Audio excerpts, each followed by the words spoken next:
is we will send requests. We sent requests previously, sometimes and often bipartisan requests for information. The Twitter files, Michael Schellenberger, Matt Taibbi, Barry Weiss did a great job of showing what was happening in Twitter and how they were cooperating with government.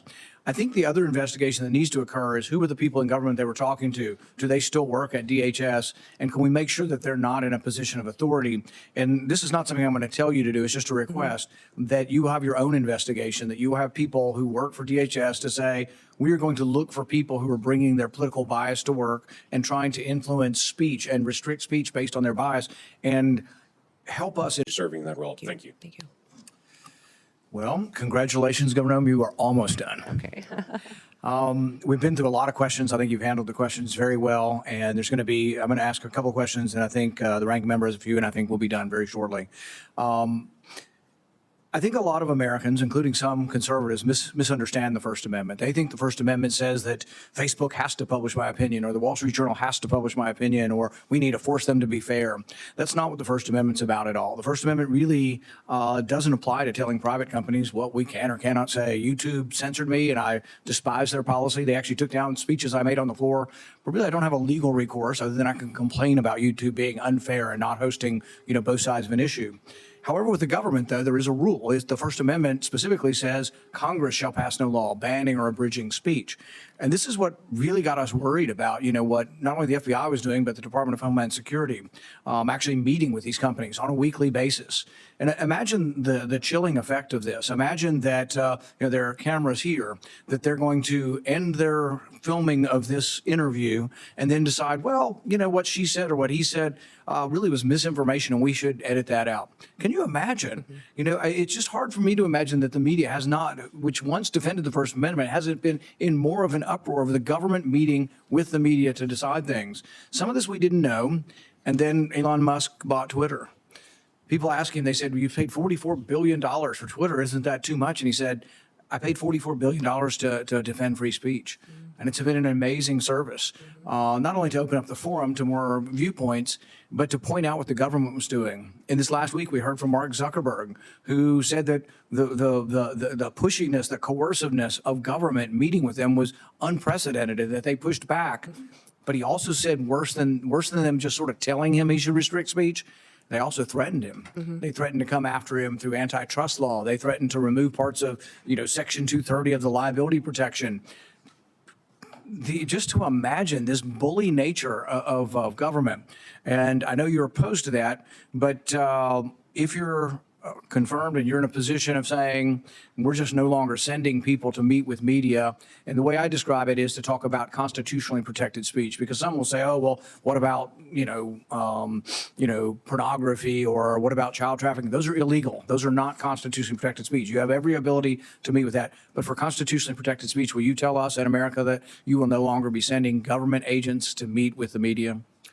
Yes, Senator, I'll work with you to ensure that civil rights and liberties are protected and that we are not in the misinformation and disinformation space like the current DHS is. The only other thing I would ask on this basis is we will send requests. We sent requests previously, sometimes and often bipartisan requests for information. The Twitter files, Michael Schellenberger, Matt Taibbi, Barry Weiss did a great job of showing what was happening in Twitter and how they were cooperating with government. I think the other investigation that needs to occur is who were the people in government they were talking to? Do they still work at DHS? And can we make sure that they're not in a position of authority? And this is not something I'm going to tell you to do. It's just a request that you have your own investigation, that you have people who work for DHS to say, we are going to look for people who are bringing their political bias to work and trying to influence speech and restrict speech based on their bias, and help us in rooting that out and making sure that these people never again have that responsibility. Because I think that I don't think there's ever been anything like this as far as the restriction of speech. And I think the election is largely going to stop and tilt things the other way. But will you help us by looking internally for those who are trying to restrict speech? Senator, I look forward to working with you on that mission. I don't have any other questions now, but I think Senator Peters and Senator Blumenthal, and we'll see how it goes. We're going to start with Senator Peters with one more 5-minute round. It ends with a request that sounds less like a question and more like a warning, delivered in Senator Rand Paul's unmistakable, unhurried cadence. Will you help us by looking internally for those who were trying to restrict speech? And across the witness table, Governor Kristi Noem, nominated for a role that will soon place her at the center of the nation's security apparatus, responds with the same calm steadiness she carried through the entire hearing. Senator, I look forward to working with you on that mission. But beneath the politeness lies a confrontation years in the making. This is not about one agency, one administration, or one set of policies. This moment is about the collision between government power and the First Amendment, the oldest tension in the American system, suddenly thrust back into the spotlight with new ferocity. Senator Paul begins by stating something that many citizens instinctively get wrong. The First Amendment does not guarantee that Facebook or YouTube or any private platform must publish anyone's speech. Private companies can set their own rules. People can complain, boycott, protest, but they cannot demand publication as a constitutional right. The line of protection is clear and ancient. Congress shall make no law abridging the freedom of speech. The government cannot censor, the government cannot punish, the government cannot coerce silence. But what happens when the government doesn't pass a law, when instead agencies meet privately with social media companies week after week, urging them to restrict what Americans can say? What happens when FBI agents, DHS officials, and federal staffers sit down with corporations that control the modern public square, not to investigate crimes, but to talk about misinformation, that murky, shifting concept that changes with every news cycle? That is the chilling effect Senator Paul describes. That is what alarms him. And that is what he demands Governor Noem confront. He paints the picture bluntly. Imagine government officials finishing this hearing, watching the footage back, and simply deciding unilaterally that some portion of it counts as misinformation, and therefore must be edited out before the public sees it. The very idea shakes the foundations of a free society, he argues, because a government that can decide what is true is a government that can decide who is allowed to speak. He reminds the witness and the country that we only learned about some of this coordination because Elon Musk spent $44 billion to buy Twitter, peel back the curtain, and release internal records to independent journalists. I paid $44 billion to defend free speech, Musk said. Whether one agrees with him or not, the effect was undeniable. The public saw, often for the first time, how aggressively the federal government had courted tech companies, pressured them, nudged them, and in some cases threatened them. Because, as Mark Zuckerberg told Congress just days ago, some officials didn't merely advise, they leaned hard. They hinted at antitrust consequences. They brought up Section 230 protections. They suggested there could be regulatory pain for companies that failed to comply. Senator Paul calls that what it is: bullying, state-sponsored coercion, a shadow censorship regime.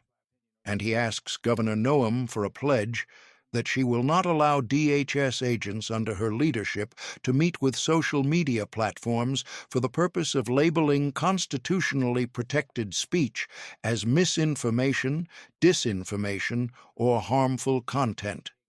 Noem gives him that assurance, clear, direct.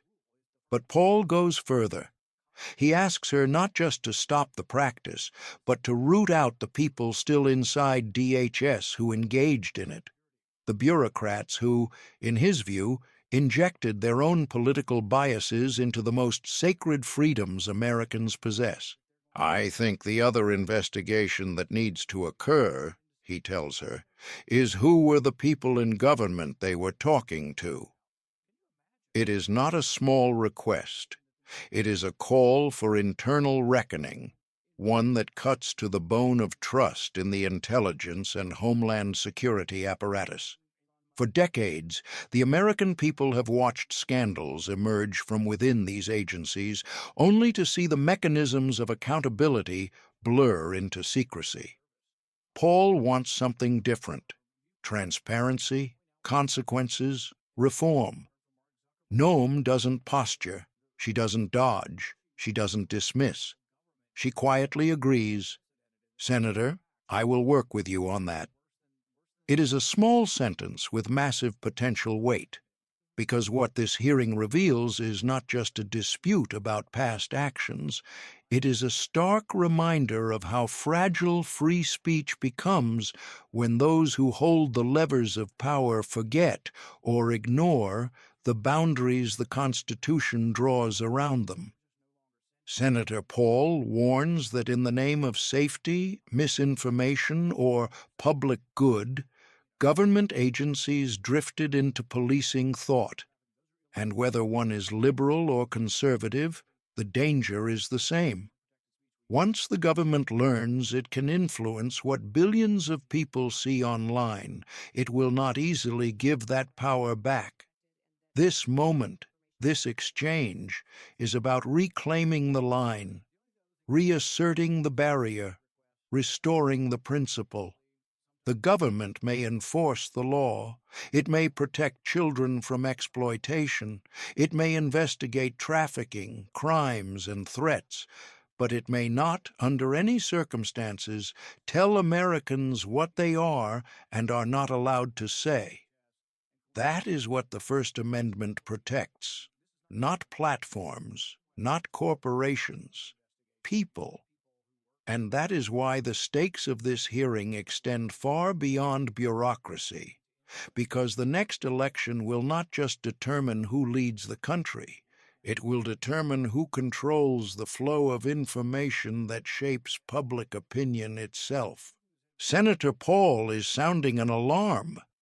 Before that happens, the American people deserve clarity, accountability, and a government that keeps its hands off the speech of its citizens. As Governor Noem's confirmation hangs in the balance, and as Congress weighs whether she will carry out that mission, one question echoes louder than the rest: who watches the watchers, and who will stop them when they cross the line? These hearings matter because they force those questions into the open, on camera, on the record, where the American people can judge for themselves. If you believe these moments should never be hidden behind closed doors, if you believe freedom of speech is not negotiable, if you believe government power must be checked, questioned, and exposed, then stay with us. Subscribe to Congress Signal. Support our work so we can keep bringing you to the front lines of American democracy, one hearing, one confrontation, one truth at a time.